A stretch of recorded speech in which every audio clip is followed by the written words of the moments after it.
Ya te di el dinero cada mes, mamá, dijo mi hijo con orgullo sin imaginar que yo jamás recibí un solo peso. Sus palabras me atravesaron como un rayo helado. En ese instante todo el bullicio de la casa se apagó, el murmullo de la calle, el reloj marcando las 3 de la tarde, incluso el aroma a mole con pollo que llenaba el aire. Todo se congeló en esa frase como si el tiempo me hubiera abandonado en una habitación vacía.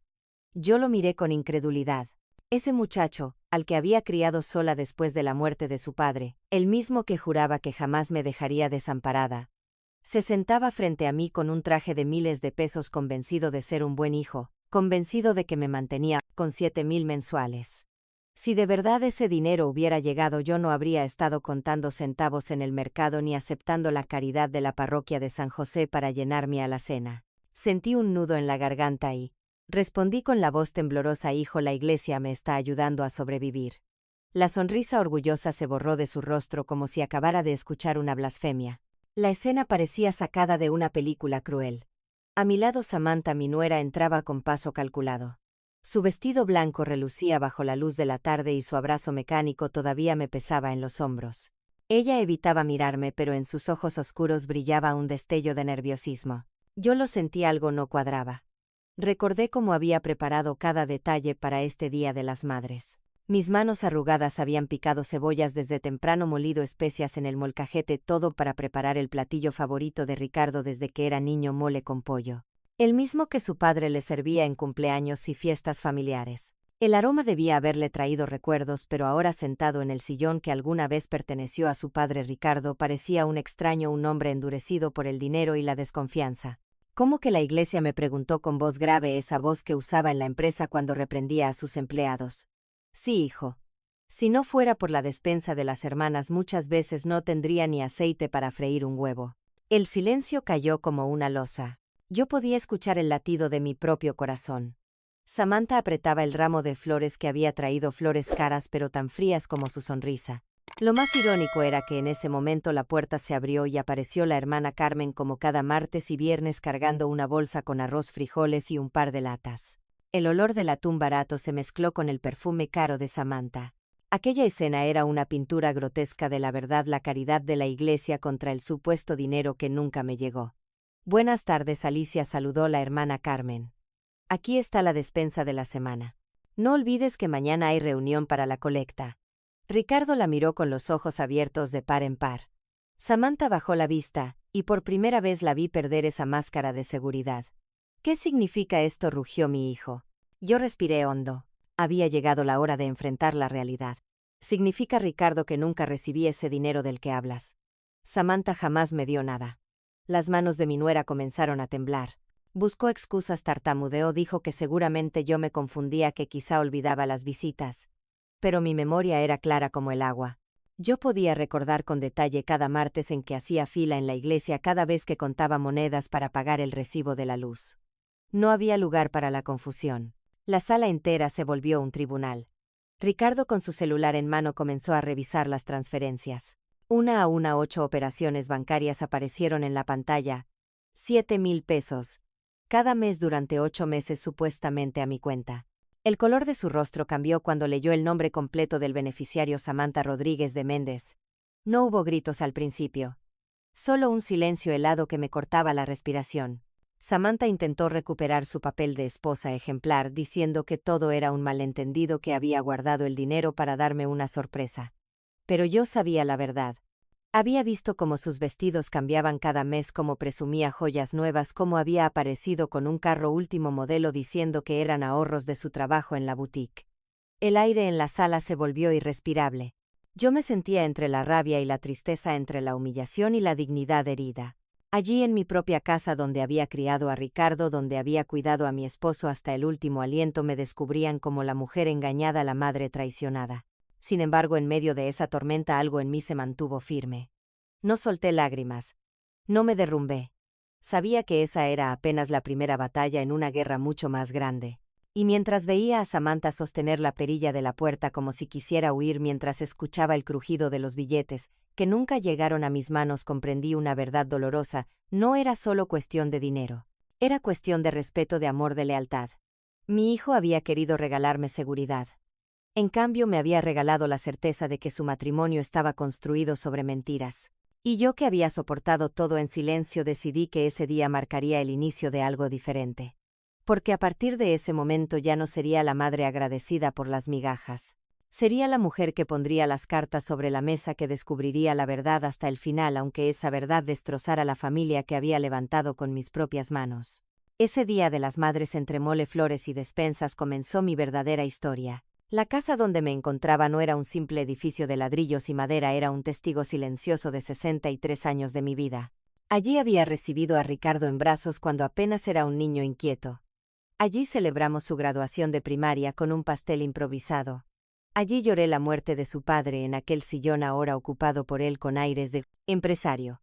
Cada pared estaba cargada de memoria, de risas, de oraciones, de noches en vela. Y sin embargo, en ese preciso instante se sentía como una cárcel helada. Las gardenias del jardín que yo misma había cortado para adornar la mesa se marchitaban lentamente en un florero de cristal. Las miraba como si fueran un espejo de mí misma, hermosas en su momento, ahora arrugadas, ignoradas. Mientras tanto, mi hijo jugueteaba con su teléfono, revisando compulsivamente las transferencias, buscando una explicación que le devolviera la confianza perdida. Samantha, en cambio, se mantenía rígida como estatua, pero yo podía ver cómo su respiración se aceleraba, cómo sus manos escondidas entrelazaban los dedos con nerviosismo. Me quedé en silencio observando el contraste doloroso entre el lujo de ellos y mi austeridad. Sus zapatos italianos brillaban bajo la lámpara, mientras mis sandalias gastadas asomaban tímidamente bajo el delantal. Sus relojes costaban lo que yo gastaba en un año entero de medicinas, mientras mi muñeca lucía desnuda. Era un contraste brutal, y lo peor de todo es que se había creado gracias a mi sacrificio. En mi mente, como un torrente inevitable, empezaron a desfilar los recuerdos de todas las veces que trabajé horas extras para pagar la universidad de Ricardo. Me veía a mí misma doblando ropa hasta la medianoche, vendiendo tamales en la esquina, cosiendo uniformes escolares para los hijos de otros. Y ahora, al mirarlo convertido en un hombre que me acusaba de olvidar los depósitos, sentía que cada gota de sudor había sido pisoteada. «Mamá, ¿de verdad nunca recibiste nada?», me repitió Ricardo con la voz quebrada entre la incredulidad y la furia. «Nunca, hijo. Si ese dinero hubiera llegado, no estaría aceptando las bolsas de despensa de la iglesia». Su respiración se agitó y por un momento pensé que iba a gritar. Pero no, guardó silencio, un silencio tan pesado que parecía aplastar las paredes. Yo aproveché ese instante para mirar el viejo reloj de pared. Su tic-tac constante me devolvía un tipo de calma extraña. Era el mismo reloj que había comprado con su padre en un mercado de segunda mano, y que durante años había marcado la hora de nuestras comidas familiares. Ahora cada campanada era un recordatorio de que el tiempo se había encargado de cambiarlo todo. El niño cariñoso se había convertido en un hombre desconfiado. La nuera que una vez me saludó con dulzura se había vuelto mi verdugo. Quizá tu madre está confundida», se atrevió a decir Samantha con una voz tan suave que casi parecía una caricia envenenada. Esa frase fue un disparo directo a mi dignidad. Mis ojos se clavaron en ella con la furia de una mujer que ha soportado demasiado. Yo confundida. Yo, que podía recordar con exactitud la fecha de la primera comunión de Ricardo, la talla de sus zapatos a los 12 años, la canción que su padre cantaba cada Navidad. Yo confundida. «No estoy confundida, Samantha», le respondí con firmeza. «Estoy más lúcida que nunca. Y sé exactamente lo que estás haciendo». Un escalofrío recorrió la sala. Ricardo miró a su esposa como si escuchara esas palabras por primera vez. Yo aproveché para alzar la voz para que no quedara duda. «Ese dinero nunca llegó a mí. Pero sí llegó a ti». La vi parpadear con rapidez, buscar una sonrisa falsa, intentar recomponerse. Pero la verdad ya estaba desnuda frente a nosotros. El silencio posterior fue tan largo que pude escuchar el motor de un auto arrancando en la calle, el ladrido de un perro lejano, incluso el crujido de la madera vieja bajo mis pies. Me refugié en mis pensamientos. Recordé a mi esposo Ernesto. Si él hubiera estado vivo, nada de esto habría pasado. Él era duro, firme, un hombre que jamás hubiera permitido que alguien me tratara como una carga. Lo imaginé sentado en ese sillón, cruzando los brazos, mirándolos a ambos con esa mirada severa que bastaba para poner orden. Pero él ya no estaba, y yo tenía que aprender a defenderme sola. Quizá por eso la rabia se mezclaba con una extraña claridad. Sabía que mi vida había cambiado en ese instante. La verdad se había abierto paso y, aunque doliera, ya no se podía esconder. Ricardo se levantó del sillón de golpe, como si necesitara escapar de la opresión de sus propios pensamientos. Caminó hasta la ventana, corrió la cortina y miró el jardín donde él mismo había jugado a la pelota de niño. Me pregunté si en ese momento recordaba su risa de entonces, sus rodillas raspadas, mis manos limpiando sus heridas. Me pregunté si podía sentir, aunque fuera un eco de la ternura con la que yo lo había criado. Necesito entender esto, murmuró todavía de espaldas. No contesté. Sabía que cualquier palabra mía sería usada en mi contra. En su lugar caminé lentamente hasta el aparador y acaricié un marco de fotos. Era una imagen vieja, Ricardo a los 10 años sosteniendo orgulloso su diploma escolar con Ernesto y yo a su lado. En esa foto él sonreía con el brillo de quien se sabía amado incondicionalmente. Ahora ese brillo estaba opacado por la ambición y las mentiras. No sé cuánto tiempo pasó antes de que Ricardo volviera a hablar. Su voz ya no sonaba firme sino quebrada. Voy a ir al banco. Necesito que me aclaren esto. Yo asentí, aunque por dentro me dolía que mi palabra no bastara. ¿Acaso no había demostrado suficiente honestidad en toda mi vida?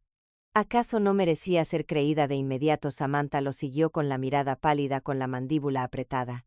En sus ojos vi un destello peligroso como el de un animal acorralado. Y comprendí que aunque ese día había caído la primera máscara, lo peor estaba por venir.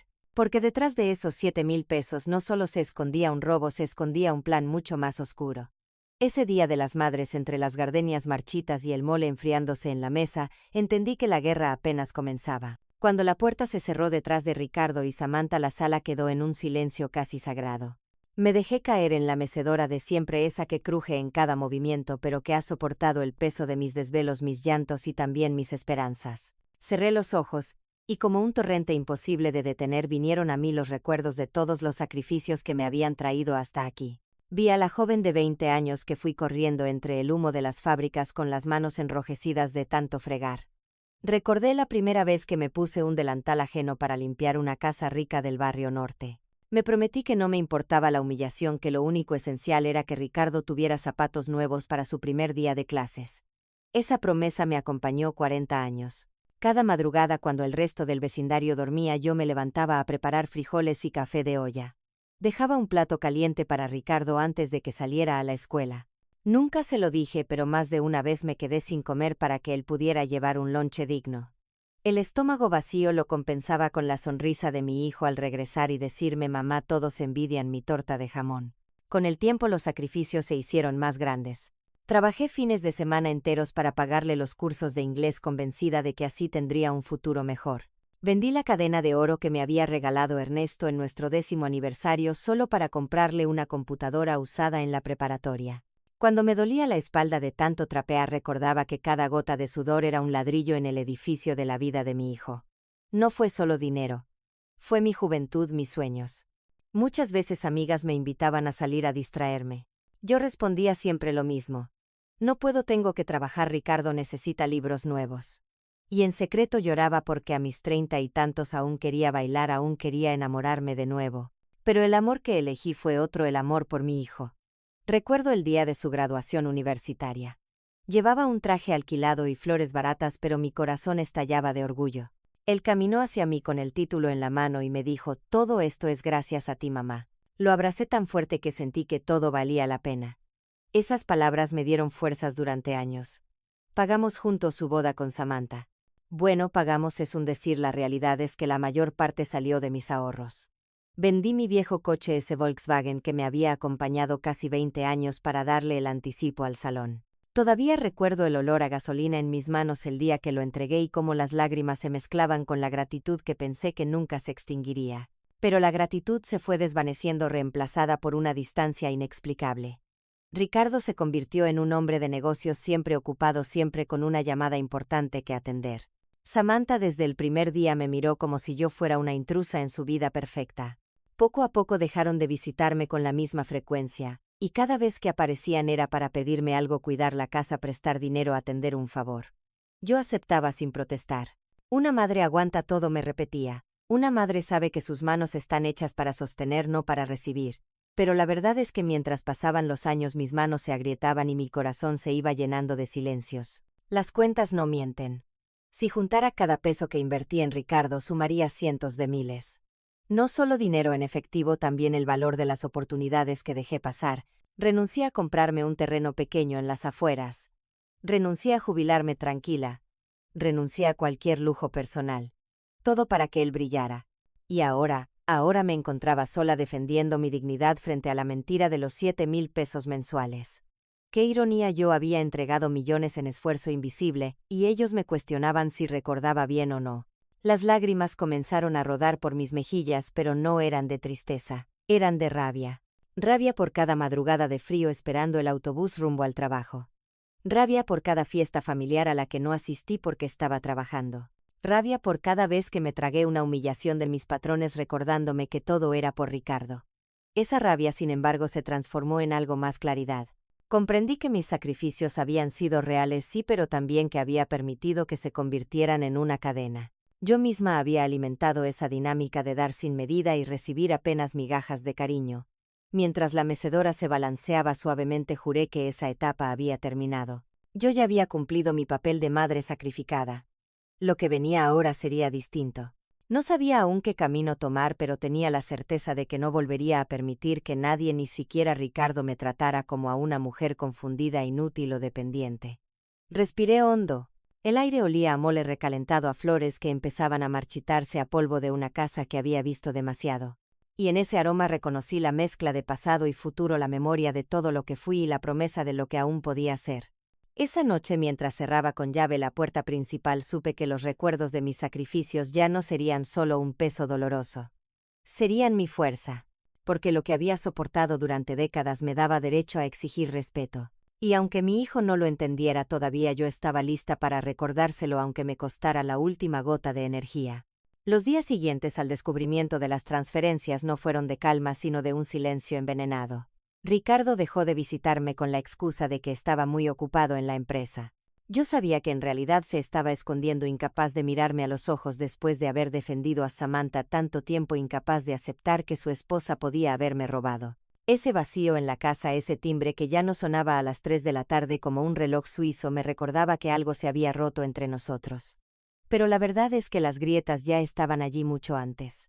El episodio de los 7,000 pesos no fue el primer síntoma, solo el más evidente. Todo había comenzado con detalles que parecían inocentes, casi imperceptibles, pero que ahora al recordarlos se me revelaban como señales claras de lo que estaba por venir. La primera vez fue un comentario de Samantha en una cena familiar hace un año.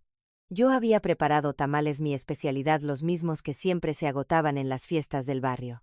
Con una sonrisa fingida ella dijo: Alicia, deberías descansar ya, esas recetas son muy pesadas para tu edad. Todos rieron como si fuera una broma, incluso Ricardo.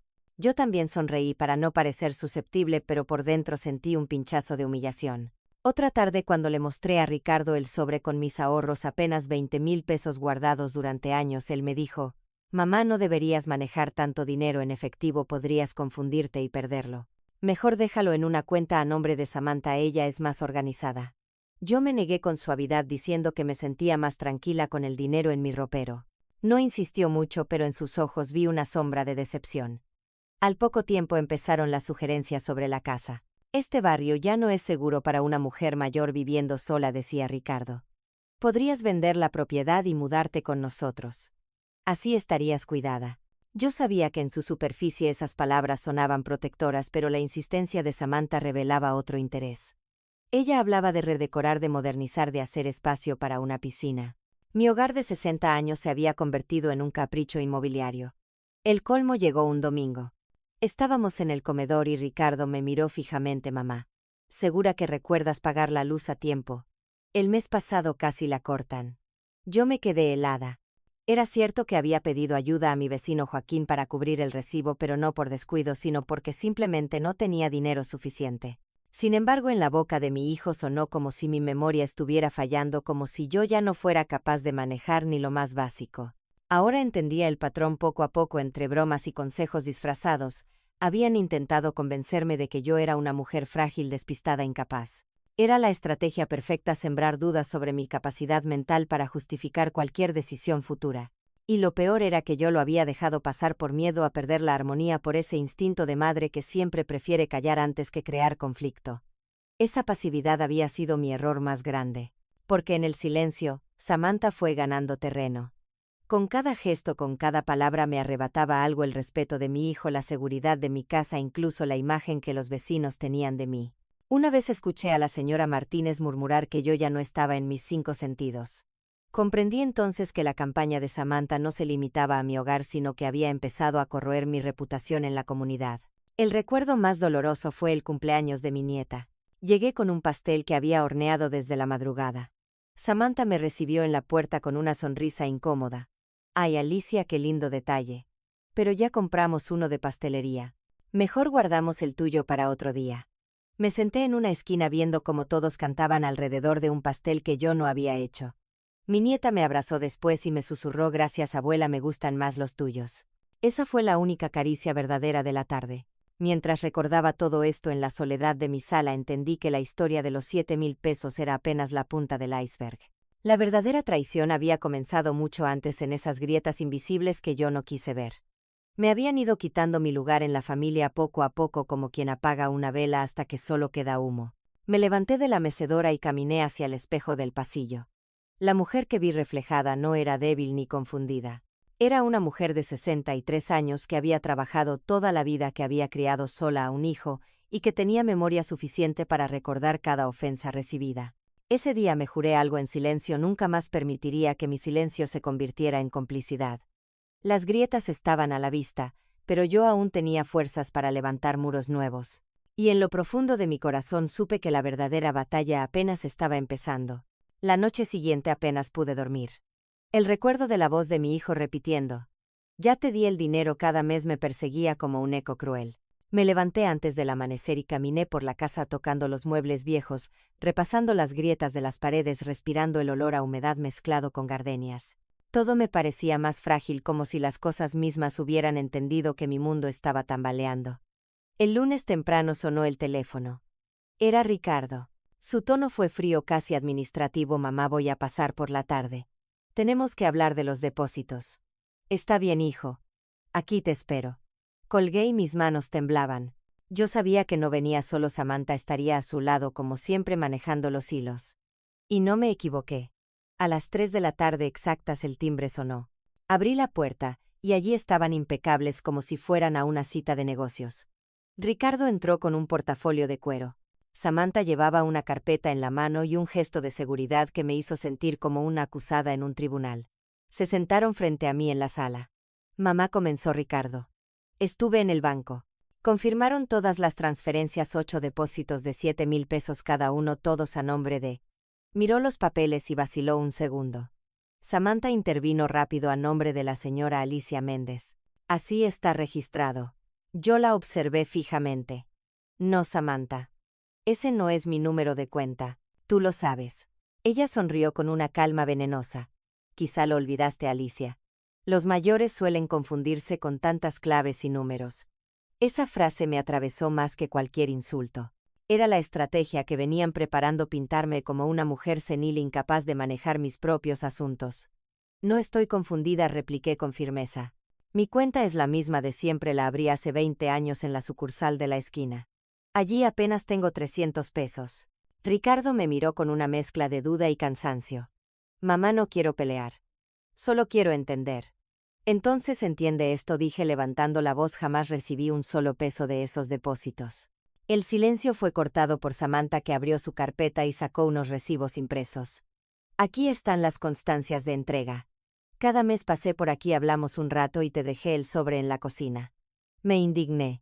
«Eso es mentira, tú apenas vienes cada 3 meses, y nunca con sobres». Ricardo las tomó, revisó las hojas con atención. Eran simples comprobantes de retiro, nada que probara que yo había recibido algo. Aún así, Samantha fingía seguridad. La tensión se volvió insoportable hasta que el timbre sonó otra vez. Era la hermana Carmen con otra bolsa de despensa. Entró sonriendo, ajena al drama, y saludó: «Alicia, aquí está tu ayuda de esta semana. No olvides que mañana tenemos reunión para la colecta». Sus palabras fueron un puñal para Samantha. Vi cómo se le borraba la sonrisa.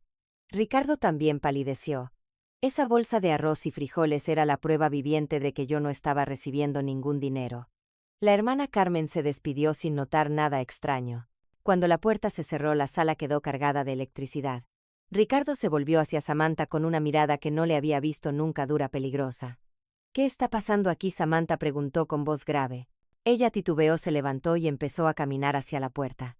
Ricardo, amor, creo que tu mamá está confundida. Yo hice lo que pude. No la interrumpí. No estoy confundida. No he visto ni un peso de esos depósitos. Mi hijo respiró hondo, se pasó la mano por el cabello y volvió a mirar los papeles. Después tomó su teléfono y marcó al banco. Habló durante varios minutos dando su número de identificación pidiendo detalles. Yo lo observaba en silencio con el corazón golpeando en mi pecho. Al colgar sus ojos, ya no eran los mismos. La cuenta receptora está a nombre de Samantha Rodríguez de Méndez. El aire se volvió irrespirable. Samantha intentó una última defensa. Lo estaba guardando para ella. Quería juntar todo y darle una sorpresa. Ricardo se levantó lentamente como un volcán a punto de estallar. ¿Dónde está ese dinero? Ella corrió al portafolio, sacó un sobre y lo entregó. Aquí están 12,000. Usé un poco para gastos, pero todo lo demás está en la casa, en la caja fuerte. Ricardo contó el dinero. Su rostro se endureció. Solo hay 12,000, Samantha. ¿Dónde están los otros 44,000? La máscara cayó. Samantha ya no intentó sonar tierna. Su voz se volvió seca. Tu mamá no entiende. Yo he manejado todo para esta familia. Si gasté algo fue por necesidad. Yo la observaba con una mezcla de rabia y claridad. Por fin las piezas encajaban, los vestidos nuevos, las joyas, el carro. Todo había salido del dinero que mi hijo creía que me enviaba a mí. Ricardo golpeó la mesa con el puño. Ese dinero era para mi madre. El eco retumbó en las paredes. Yo cerré los ojos, no de miedo sino de alivio. Al fin la verdad estaba sobre la mesa. Pero sabía que la batalla apenas comenzaba. Samantha era astuta y no iba a rendirse tan fácil, y Ricardo, aunque furioso, todavía estaba atrapado entre el amor y la traición. Me quedé callada dejando que el silencio hiciera su trabajo. A veces la dignidad más fuerte no se grita, se sostiene en pie esperando el momento justo para hablar. Y yo sabía que ese momento llegaría muy pronto. Los días que siguieron fueron los más largos de mi vida. Después de aquella confrontación en la sala, Ricardo se marchó sin darme un beso en la mejilla, sin mirarme a los ojos, sin la ternura que solía acompañar cada despedida. El eco de la puerta cerrándose quedó grabado en mis oídos como un portazo definitivo. Durante una semana entera no recibí su llamada, ni un mensaje, ni siquiera una señal de que pensaba en mí. Ese silencio fue peor que cualquier insulto. Caminaba por la casa y cada rincón parecía recordarme su ausencia. El sillón principal donde él se había sentado con tanta soberbia ahora estaba vacío. La mesa seguía puesta con el mantel que había planchado para el Día de las Madres, como si esperara invitados que jamás llegarían. Hasta las gardenias en el florero terminaron marchitándose sin que nadie se molestara en mirarlas. Yo trataba de mantenerme ocupada. Barría, cocinaba, salía a comprar lo mínimo al mercado. Pero el pensamiento siempre volvía al mismo lugar. ¿Qué estaría haciendo? Ricardo. Habría enfrentado a Samantha. O peor aún, estaría escuchando sus excusas, dejándose convencer de que todo había sido un malentendido. Un martes por la tarde, mientras hacía fila en la iglesia de San José para recibir la despensa, escuché a dos mujeres hablar a mis espaldas. Dicen que doña Alicia está perdiendo la memoria, susurró una. Sí, me contó Samantha que a veces inventa cosas. Qué triste llegar a esa edad así, respondió la otra. Sentí que las piernas me temblaban. No me atreví a girarme, me limité a mirar el suelo y apretar con fuerza la bolsa de arroz que me habían entregado. El veneno ya estaba corriendo por el barrio. Samantha había empezado a sembrar la idea de que yo estaba confundida, de que mis palabras no eran confiables. Esa noche no pude dormir. Me senté en la mecedora mirando las fotos de Ricardo de niño. Allí estaba él con uniforme escolar, con los dientes chuecos y la sonrisa más grande del mundo. Allí estaba en su primer cumpleaños con el pastel de chocolate que yo misma había horneado. ¿Cómo podía ser posible que ese niño cariñoso ahora dudara de mi cordura? El jueves decidí ir al mercado. Quería comprar un poco de pollo, aunque fuera medio kilo, para variar la comida. Mientras esperaba en la carnicería escuché una voz familiar. Era Mercedes, la madre de un amigo de Ricardo. Alicia, ¿cuánto tiempo sin verte?, me saludó con afecto. Sonreí con esfuerzo. Pero lo que vino después me heló la sangre. El otro día hablé con tu nuera Samantha. Me dijo que estás un poco confundida últimamente, que a veces olvidas cosas, y eso tiene a Ricardo muy preocupado. Las palabras me cayeron como un balde de agua fría. Sentí que todos en el mercado me miraban. Balbuceé una respuesta: no, Mercedes. Yo estoy bien. Mi memoria está perfecta. Ella sonrió incómoda, como quien quiere terminar una conversación. Pero yo ya había entendido, la campaña de difamación estaba en marcha. El domingo la soledad fue insoportable. Antes, Ricardo solía visitarme ese día aunque fuera un rato. Ahora la casa estaba vacía y yo me encontré encendiendo la radio solo para escuchar una voz humana. Preparé un caldo sencillo pero apenas pude probarlo. El silencio pesaba más que el hambre. Fue entonces cuando me golpeó la claridad. Lo que Samantha estaba haciendo tenía un nombre.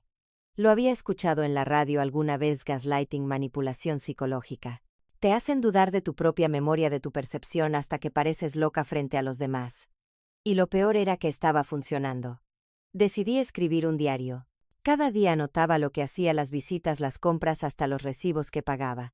Quería tener pruebas, aunque fueran humildes, de que mi mente seguía clara.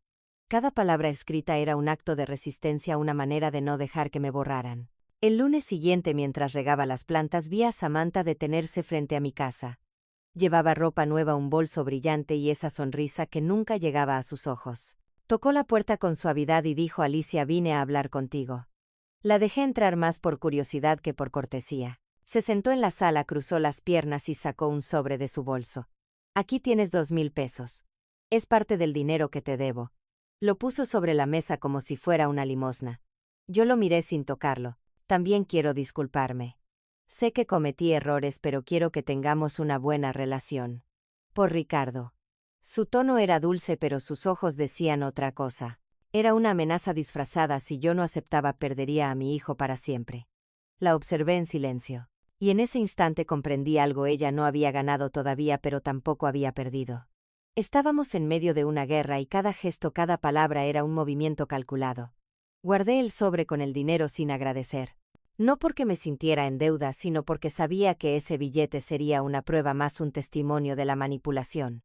Esa noche escribí en mi diario: hoy Samantha vino con dinero. No es una disculpa, es un soborno. Y mientras cerraba el cuaderno con la pluma aún caliente en mi mano, juré que no me doblegaría. Podían llamarme vieja, podían decir que estaba confundida, podían sembrar dudas en la mente de mi hijo. Pero yo sabía la verdad, y estaba dispuesta a defenderla aunque me quedara sola en el intento. El martes siguiente, cuando apenas estaba barriendo el patio, vi un carro estacionarse frente a mi casa. No era el de Ricardo, tampoco el de Samantha. Era un sedán negro brillante con vidrios polarizados. Mi estómago se encogió de inmediato. De él bajó Samantha, impecable, con una blusa de seda azul y tacones que resonaban sobre la banqueta. Pero no venía sola. La acompañaba una mujer mayor de unos 50 años, cabello recogido en un moño estricto y lentes gruesos que le daban un aire de autoridad. Alicia, dijo Samantha con esa sonrisa gélida. Te presento a la doctora Patricia Vega, especialista en problemas de memoria en adultos mayores. Me quedé paralizada. El aire se me atoró en los pulmones. Una doctora. Ya no eran rumores en el mercado ni chismes de vecinas. Era un paso calculado, un ataque directo. Buenas tardes, señora Méndez, dijo la doctora extendiéndome la mano. Su nuera me ha contado sobre algunos episodios preocupantes, olvidos frecuentes, acusaciones infundadas. Sentí la sangre hervirme. Eso no es cierto. Mi memoria está perfecta. La doctora sonrió con compasión fingida, como si hablara con una niña caprichosa. La negación es común en estos casos, señora. Lo importante es que reciba ayuda a tiempo. Samantha fingía preocupación, poniéndome una mano en el hombro. Queremos lo mejor para ti, Alicia. Ricardo y yo estamos muy preocupados. Yo aparté su mano de un manotazo. No mientas, tú te has quedado con el dinero de mi hijo. Yo no necesito doctores, necesito que digas la verdad. La doctora tomó notas en una libreta. Alcancé a leer las palabras: agresividad, paranoia, acusaciones persistentes. Me temblaban las rodillas. No podía creer lo que estaba viviendo en mi propia sala, convertida en paciente sin diagnóstico, en anciana incapaz. Vamos a hacer unas pruebas sencillas, dijo la doctora sacando un formulario. ¿Qué día es hoy? ¿Quién es el presidente actual? La rabia me nublaba la mente. Sentí que me estaban acorralando. Respondí de mala gana y cada palabra mía era anotada como si fuera un síntoma. Doctora, dije alzando la voz, no necesito exámenes. Necesito que esta mujer deje de robarme. El silencio fue helado. Samantha fingió lágrimas. ¿Ves?, dijo mirando a la doctora. Eso es lo que te decía. Se inventa historias.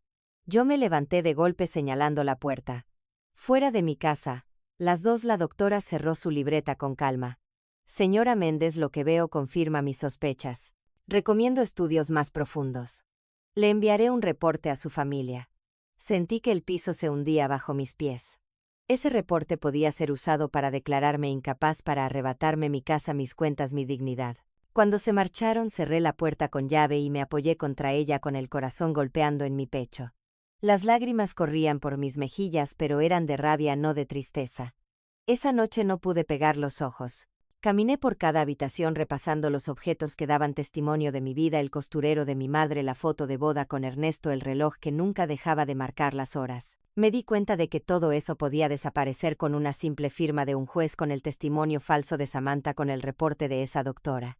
Y entonces algo cambió dentro de mí. Ya no sentí miedo. Sentí una rabia fría, calculada. Por primera vez en meses me vi a mí misma no como víctima, sino como sobreviviente. Me miré al espejo. Mi rostro estaba cansado, con arrugas profundas, pero mis ojos brillaban con una claridad que no veía desde hacía años. Hablé en voz baja, como si me jurara a mí misma. No voy a dejar que me declaren loca. No voy a dejar que me roben lo que construí con mis manos. Tomé mi cuaderno, ese diario que había empezado días atrás, y escribí con letras firmes. Hoy intentaron traer a una doctora para declararme incapaz. No lo lograrán. Voy a pelear. Al terminar de escribir, cerré el cuaderno con fuerza. El sonido seco de las tapas chocando fue como un disparo de salida. Era el inicio de una guerra silenciosa, una guerra en la que ya no iba a callar ni a agachar la cabeza. En la soledad de mi sala, con el reloj marcando la medianoche, comprendí que había llegado la hora de despertar. Esa madrugada, después de la visita de la doctora Vega, no concilié el sueño.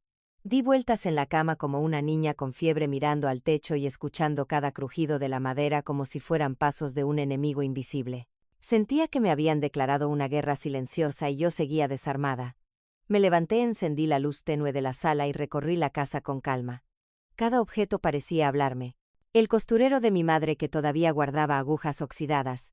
La foto de boda con Ernesto, donde él sonreía con esa confianza de los hombres que nunca dudan de sí mismos. El crucifijo colgado en la cabecera que me había acompañado durante décadas. Todo estaba allí, testigo de mi vida, y ahora en peligro de desaparecer con un solo golpe de papel firmado por un juez que nunca me había visto. Me detuve frente a la ventana. Afuera el barrio seguía dormido.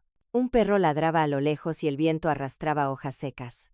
Pensé en la palabra tutela, la que había escuchado de labios de la doctora. Me sonó como una sentencia de cárcel. Tutela significaba que alguien más decidiría sobre mi dinero, mi casa, mis decisiones médicas. Tutela significaba que yo, Alicia Méndez, madre trabajadora, viuda fuerte, quedaría reducida a una niña incapaz. Las lágrimas me nublaron la vista, pero no eran de impotencia, eran de rabia. Me miré al espejo del pasillo, y apenas me reconocí.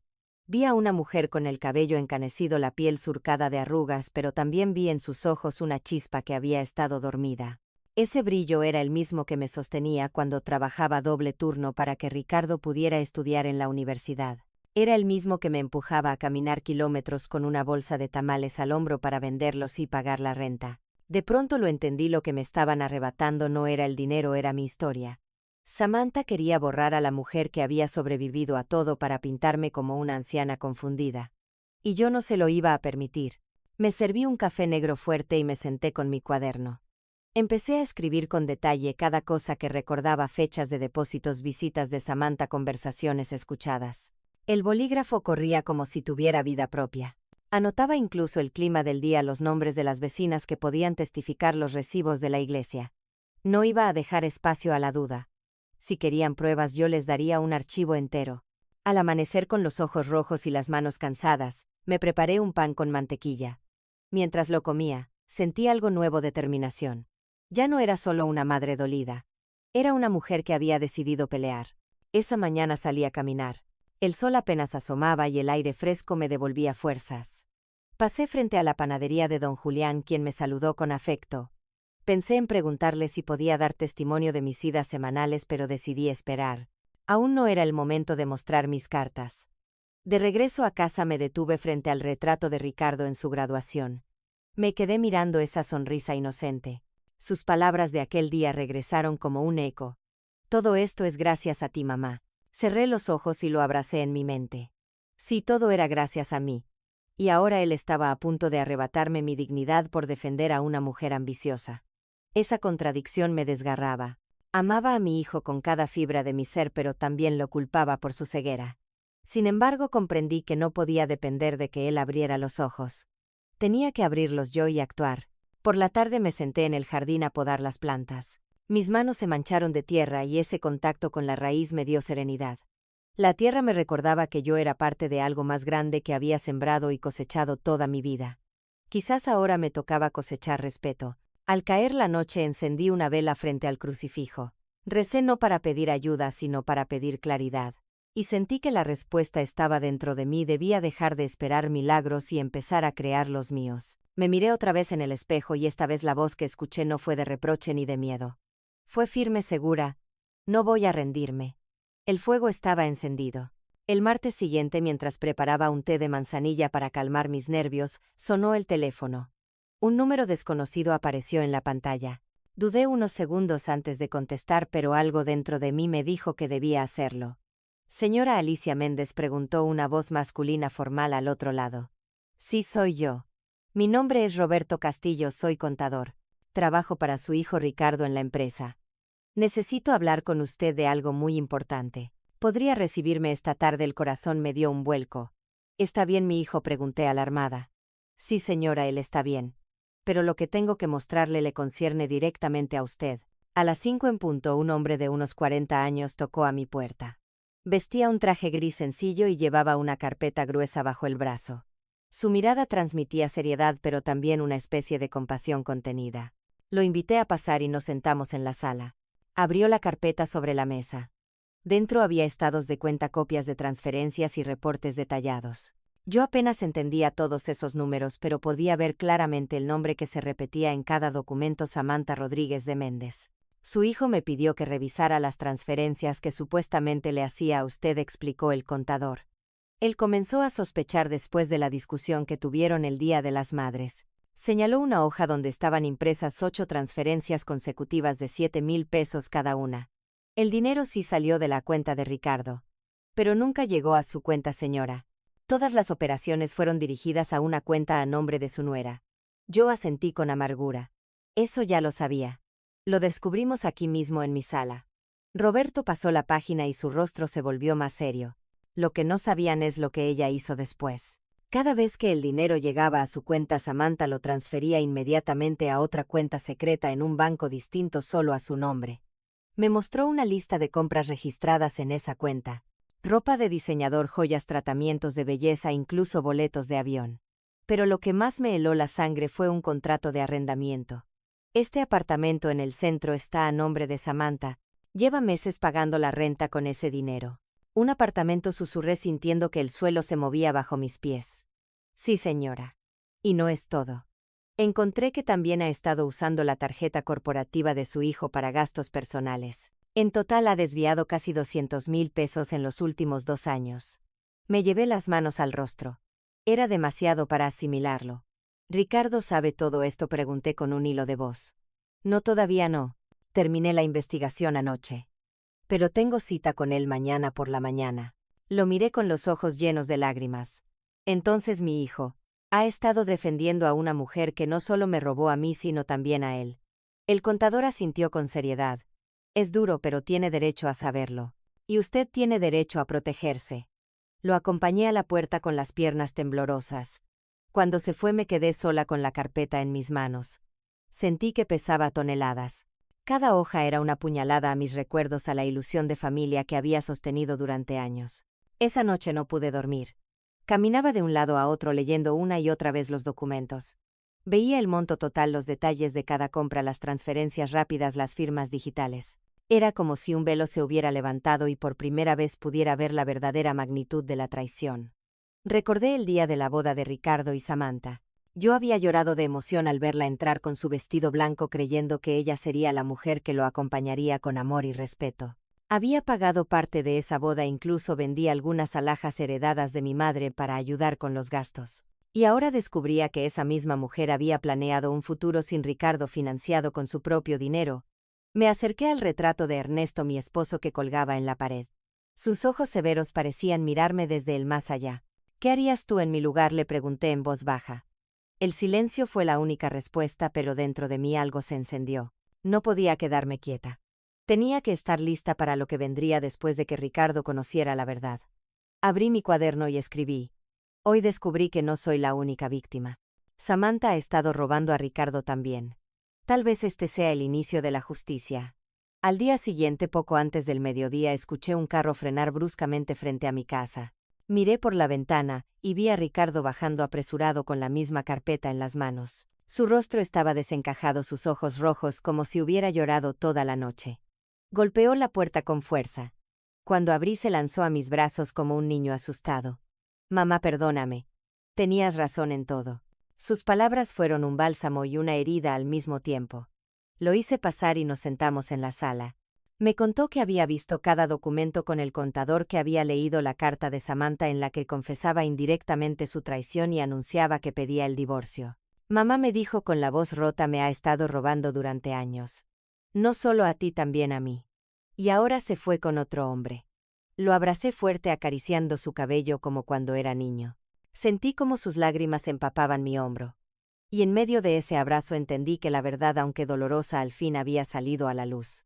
Ricardo se quedó en mi sala durante horas con la carpeta abierta sobre la mesa como si fuera un expediente judicial. Sus dedos recorrían una y otra vez las páginas, los números, las firmas, incapaz de asimilarlo todo. Yo lo observaba en silencio, viendo cómo aquel hombre fuerte, trajeado, orgulloso, se desmoronaba frente a mí, como cuando de niño rompía un juguete y lloraba porque no sabía cómo arreglarlo. Mamá, dijo al fin con la voz ronca. ¿Cómo pude ser tan ciego? Quise responderle de inmediato, pero lo contuve. Era él quien debía enfrentarse a esa pregunta. Se levantó, caminó de un lado a otro de la sala, se pasó las manos por el cabello como buscando arrancarse los pensamientos. Defendí a Samantha contra ti, continuó. Dudé de tu palabra, de tu memoria, hasta de tu cordura. ¿Te das cuenta? Ella me convenció de que estabas confundida. Y yo lo creí. Sentí una punzada en el pecho. Escuchar de sus labios lo que ya sabía me dolió más de lo que esperaba. Ricardo, susurré, eres mi hijo. El amor a veces nos ciega. Él golpeó la mesa con el puño. No hay excusa. Te traté como si fueras una carga.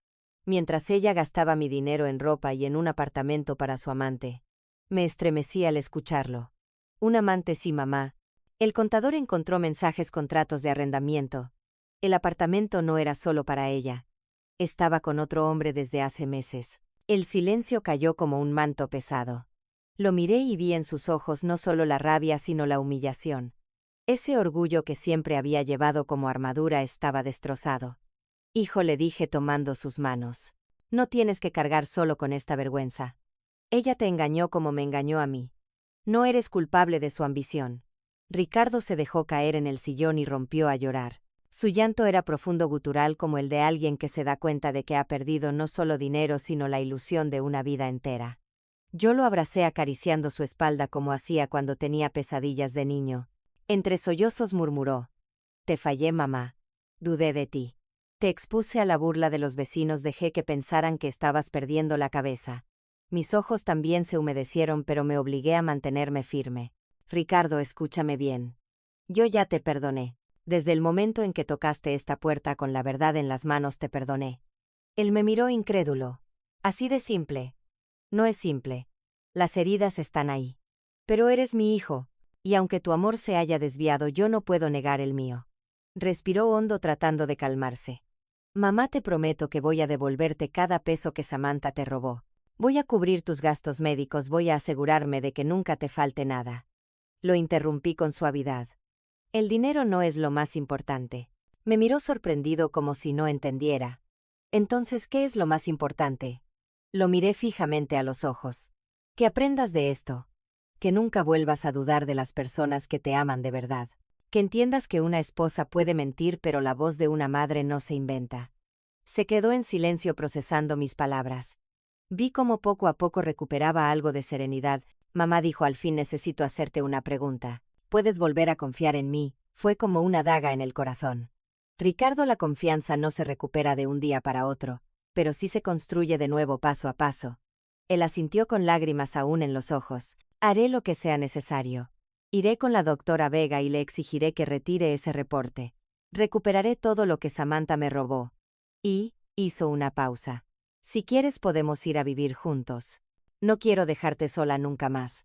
Sonreí con tristeza. Gracias, hijo. Pero no quiero depender de ti. Lo que quiero es respeto. Respeto por mis decisiones, por mi vida, por mi independencia. Sus ojos brillaron con un entendimiento nuevo. Lo tendrás, mamá. Te lo juro. Lo abracé de nuevo, esta vez con menos dolor y más esperanza. Pero en lo profundo de mi corazón sabía que aunque lo perdonara, las cicatrices nunca desaparecerían del todo. Esa noche, después de que Ricardo se fue, me quedé mirando la carpeta de documentos. Era la prueba tangible de la traición de Samantha, pero también el recordatorio de que mi hijo al fin había abierto los ojos. Me senté en la mecedora con mi diario y escribí: hoy Ricardo volvió a mí. Lloró en mis brazos como cuando era niño. El dolor sigue, pero la verdad también. Y con ella quizá la posibilidad de empezar de nuevo. Mientras cerraba el cuaderno, sentí que el peso en mi pecho se aligeraba. No había ganado la guerra, pero al menos había recuperado un soldado esencial, mi propio hijo. El día después de la confesión de Ricardo amaneció extraño. Por primera vez en meses el aire de mi casa se sentía más liviano, como si hubiera expulsado un fantasma. Pero también había un vacío que no podía ignorar. Si mi hijo había regresado a mí, había pedido perdón y prometido reparar el daño. Sin embargo, yo sabía que la herida seguía abierta y que si no ponía límites claros todo podía repetirse. Ricardo llegó al mediodía con el rostro cansado. Traía una bolsa de pan dulce y 2 cafés en vasos de cartón. Me los entregó con torpeza, como un niño que busca redimirse con un pequeño regalo. Nos sentamos en la cocina y el silencio se extendió hasta que él lo rompió. Mamá, quiero que hablemos en serio. Yo sé que no basta con pedir perdón. Tengo que ganarme tu confianza de nuevo. Asentí lentamente. Eso es cierto, hijo. El amor de madre nunca muere, pero la confianza sí puede romperse. Él me miró con atención. Dime qué necesitas que haga. Respiré hondo y con una calma que sorprendió incluso a mí misma enumeré mis condiciones. Primero, las transferencias que quieras hacerme irán directamente a una cuenta a mi nombre con mi firma y mi control. Nadie más tendrá acceso. Ni Samantha ni ninguna otra persona. Ricardo asintió sin dudar. Hecho. Mañana mismo abriremos esa cuenta. Segundo, quiero que retires oficialmente el reporte de la doctora Vega. Ese documento puede usarse para declararme incapaz. Y yo no estoy incapacitada. Él bajó la mirada avergonzado. Lo sé. Fue un error enorme traerla sin consultarte. Iré personalmente a pedirle que retire todo. Y tercero, continúe, nuestra relación será distinta a partir de ahora. No quiero que me visites por obligación ni que me uses como excusa para tus culpas. Quiero que vengas porque disfrutas mi compañía. Quiero que respetes mis decisiones incluso si no las entiendes. Ricardo suspiró como si esas palabras pesaran más que las otras condiciones. Lo intentaré, mamá. Te lo prometo. Hubo un silencio breve. Luego él tomó mis manos con cuidado. ¿Podrás perdonarme de verdad? Lo miré a los ojos. El perdón ya lo tienes. Lo que falta es el respeto, y eso tendrás que construirlo día tras día. Esa tarde hablamos durante horas. Él me contó que Samantha había vaciado la caja fuerte y desaparecido. El abogado de la empresa ya estaba preparando la demanda de divorcio. También habían iniciado un proceso para recuperar parte del dinero malgastado. Ricardo parecía decidido a cortar toda relación con ella, pero yo lo observaba con cautela. Sabía que el corazón humano es frágil y que la culpa podía llevarlo a justificar lo injustificable. En los días siguientes noté un cambio real.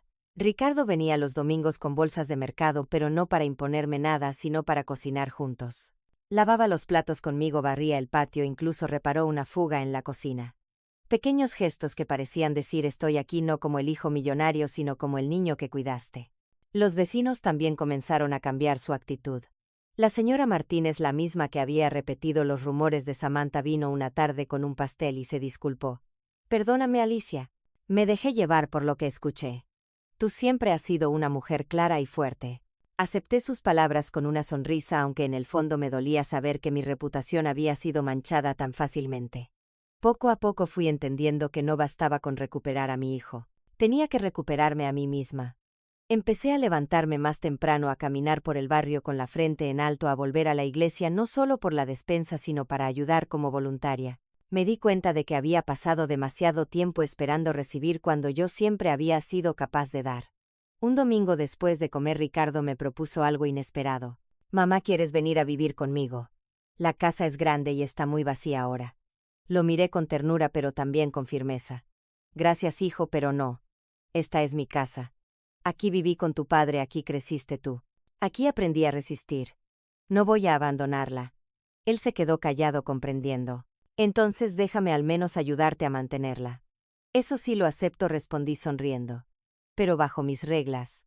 En mi interior sabía que ese era el verdadero cambio. Por primera vez no me sentía obligada a agradecer, ni a sacrificar, ni a callar. Había encontrado mi voz, mi fuerza, y estaba decidida a no perderla jamás. Al despedirse, Ricardo me abrazó fuerte y me dijo: «Mamá, nunca más voy a permitir que alguien se interponga entre nosotros». Me quedé mirando cómo su carro desaparecía por la calle. En mi pecho no había euforia, sino una calma profunda. Sabía que aún quedaban pruebas por delante, pero también sabía que esta vez yo tenía el control. Esa noche escribí en mi diario: «Hoy no soy la mujer que llora por lo perdido. Soy la mujer que establece límites para no volver a perder». El sonido del bolígrafo sobre el papel me dio una certeza: mi vida ya no giraba alrededor de lo que los demás decidieran por mí. Y ese sin duda era el inicio de mi verdadera libertad. Pasaron algunos meses después de la tormenta. Samantha había desaparecido y el divorcio avanzaba sin grandes escándalos. Ricardo venía cada domingo con el mismo ritual de antes: tocar el timbre a las 3 en punto, traerme flores sencillas, ayudarme a preparar la comida. Por primera vez en mucho tiempo me sentía acompañada. Sin embargo, en lo profundo de mi corazón sabía que la vida siempre guarda pruebas inesperadas. Y no me equivoqué. Una tarde, mientras servía café en la mesa del jardín, Ricardo me dijo con un tono nervioso: «Mamá, quiero presentarte a alguien». Levanté la vista con el corazón encogido. La última vez que esas palabras salieron de su boca, Samantha había entrado en nuestras vidas. «Se llama Elena», continuó. «Es maestra de primaria, divorciada, tiene una hija pequeña. Es diferente, mamá, muy sencilla». Yo sonreí con cortesía, pero por dentro un torbellino me sacudía. Diferente. Ricardo decía lo mismo de Samantha cuando la conoció. No quise desanimarlo, así que asentí. «Si tú estás feliz, hijo, yo también lo estaré». El domingo siguiente apareció Elena. Una mujer de cabello castaño, sonrisa amable y un vestido sobrio. Me saludó con un beso en la mejilla y una encantada de conocer la señora Méndez. Parecía cordial, pero mis ojos, entrenados por la experiencia, buscaron más allá de la sonrisa. Había algo en su mirada, una chispa que no terminaba de convencerme. Durante la comida, Elena habló mucho de su trabajo, de lo difícil que era educar a 30 niños, de su hija de 8 años. Ricardo la escuchaba con atención, fascinado. Yo apenas probé bocado. Observaba cómo sus manos se movían, cómo Ricardo reía con cada anécdota. Sentí un déjà vu doloroso. Las semanas siguientes confirmaron mis sospechas. Ricardo comenzó a faltar algunos domingos. «Lo siento, mamá, Elena organizó una comida con su familia», me decía por teléfono. «Otras veces tenemos que llevar a su hija a un festival escolar». Mi corazón se apretaba. El patrón era el mismo, otra mujer ocupando los espacios que me correspondían. Decidí no quedarme callada. Una tarde lo llamé. «Hijo, ¿te das cuenta de que llevas 3 semanas sin venir? Mamá, entiéndeme, estoy tratando de integrarme con la familia de Elena». «¿Y qué hay de tu propia familia? ¿Qué hay de mí?». Hubo un silencio largo al otro lado de la línea. «Mamá, no quiero pelear contigo». «No estamos peleando, Ricardo. Solo te recuerdo lo que prometiste, que nunca dejarías que nadie interfiriera entre nosotros otra vez». Colgué el teléfono con el corazón latiendo fuerte. Me sentí dura, pero también orgullosa. Por primera vez en mi vida estaba defendiendo mi lugar sin miedo a perderlo todo. 2 semanas después el timbre sonó. Era domingo y allí estaba Ricardo solo. Traía el rostro serio, pero en sus ojos había determinación. «Mamá, terminé con Elena», me dijo apenas entró. ¿Por qué?, pregunté, aunque en el fondo ya lo sabía. «Porque me pidió que eligiera. Dijo que si quería un futuro con ella debía alejarme un poco de ti». Y yo le respondí que jamás iba a poner a mi madre en segundo plano. Las lágrimas me llenaron los ojos. Lo abracé fuerte como cuando era niño y corría a mis brazos después de una caída. «Hijo, hiciste lo correcto. La mujer adecuada para ti será la que respete tu amor por mí, no la que intente borrarlo». Esa tarde cocinamos juntos. Mientras él pelaba las papas y yo preparaba el mole, hablamos con tranquilidad, sin culpas ni reproches. Ricardo me confesó que había tenido miedo de repetirse la historia de Samantha, que a veces dudaba de su propio juicio. Yo lo escuché en silencio y le respondí: «No temas, hijo. Las pruebas de la vida no son para destruirnos, sino para enseñarnos a reconocer lo que vale». Al anochecer, cuando se fue, me quedé mirando la casa en penumbra. Sentí que algo dentro de mí había cambiado para siempre. Ya no era la mujer que aceptaba migajas de cariño ni la que callaba por miedo a quedarse sola. Era una mujer con límites claros, con la frente en alto, con un hijo que finalmente había aprendido la lección. Esa noche escribí en mi diario: «Hoy confirmé que el respeto propio es la mejor herencia que puedo dejar. No necesito riquezas, necesito dignidad. Y ahora la tengo». El reloj marcó las 10. Apagué la luz y me acosté con una paz que no sentía desde hacía años. Si las heridas seguirían allí, pero también la certeza de haber ganado la batalla más importante, la de mi propia voz. 6 meses después mi casa volvió a llenarse de rutinas tranquilas. El timbre a las 3 de la tarde sonaba cada domingo y esta vez no lo esperaba con ansiedad ni con miedo, sino con la calma de quien sabe que no será olvidada. Ricardo venía solo, a veces con flores sencillas, a veces con pan dulce del mercado. Ya no había regalos ostentosos ni relojes caros en su muñeca. Había aprendido a golpes que el valor de la familia no se mide en dinero. Yo también había cambiado. Ya no era la mujer que esperaba resignada las decisiones de los demás. Me había inscrito en un taller de lectura en la parroquia y cada jueves me reunía con un grupo de señoras para comentar novelas, reírnos y compartir café. También ayudaba a la hermana Carmen en la organización de las despensas, pero esta vez desde el otro lado, ya no como beneficiaria sino como voluntaria. Esa transición me dio un orgullo silencioso. Un domingo, mientras almorzábamos mole, ese platillo que nunca falta en nuestra mesa, Ricardo me miró con seriedad. Mamá, he estado pensando mucho. Todo lo que pasó con Samantha me enseñó que necesito ser más cuidadoso. No quiero cometer los mismos errores. Yo asentí dándole un sorbo a mi café. El amor no es ceguera, hijo. El amor es ver con claridad y aún así elegir quedarse. Sus ojos brillaron con gratitud. Gracias, mamá. Aprendí esa lección gracias a ti. Poco después me confesó que estaba considerando vender la casa lujosa que compartió con Samantha. No quería seguir viviendo entre paredes que guardaban recuerdos amargos. Quiero algo más sencillo, mamá dijo. Algo que me recuerde lo que realmente importa. Lo escuché y sonreí. Por primera vez sentí que mi hijo hablaba desde el corazón y no desde el ego. Pero no todo fue fácil. Aún había vecinos que recordaban los rumores de mi supuesta confusión. Algunos me miraban con lástima, otros con incredulidad. Yo no traté de convencerlos. Simplemente seguí con mi vida, levantando la frente y mostrando con hechos que mi mente y mi memoria estaban intactas. Con el tiempo el murmullo se apagó. Una tarde de julio, mientras regaba las plantas del jardín, Ricardo llegó con una sorpresa. Traía una caja envuelta en papel azul. Ábrela, mamá. Dentro había una computadora portátil. Quiero que empieces a escribir tu historia, dijo. No solo en ese cuaderno, sino en un lugar donde nadie pueda negarla. Lo abracé emocionada. Aquella máquina era más que un regalo, era una invitación a dejar huella. Comencé a escribir mis memorias, cada detalle de los sacrificios, de las traiciones, pero también de las victorias silenciosas. Y descubrí que narrar mi vida me devolvía el poder que Samantha había intentado arrebatarme. Un día, en una de esas reuniones de lectura, compartí parte de lo que había escrito. Las señoras escucharon con atención, algunas con lágrimas en los ojos. Una de ellas me tomó de la mano y me dijo: Alicia, tu historia no es solo tuya. Es la de muchas mujeres que han dado todo por sus hijos y han sido traicionadas. Gracias por contarlo. Sentí un calor en el pecho. Comprendí que mi dolor tenía un propósito: dar voz a quienes aún callaban. Ricardo, por su parte, empezó a acompañarme a esas reuniones. No siempre participaba, pero escuchaba. Creo que en silencio también estaba sanando sus propias heridas. La última página de mi diario de ese año la escribí una noche de invierno. Puse: la guerra terminó y sobreviví. No con gritos ni venganza, sino con la dignidad de seguir en pie. Hoy no me siento una víctima. Me siento una mujer que aprendió a poner límites y a vivir con respeto propio. Esa es mi mejor venganza. Apagué la luz, me acomodé en mi mecedora y sonreí. La vida después de la tormenta era más simple, pero también más auténtica. Y eso al final era lo que siempre había querido. Un año después de aquel Día de las Madres que cambió mi vida, mi casa luce distinta. No porque haya comprado muebles nuevos ni porque me sobre el dinero, la verdad sigo viviendo con lo justo, sino porque el aire que respiro es ligero, limpio, sin la sombra de las mentiras. Las gardenias del jardín florecen cada primavera y yo las corto con orgullo para adornar la mesa, no para impresionar a nadie, sino para recordarme que la belleza también puede renacer después de la tormenta. Mi cocina ya no huele a mole preparado con lágrimas, sino a café compartido con amigas del taller de lectura, a pan dulce horneado por las vecinas, a carcajadas que llenan los rincones. Ricardo ahora me visita cada domingo sin falta.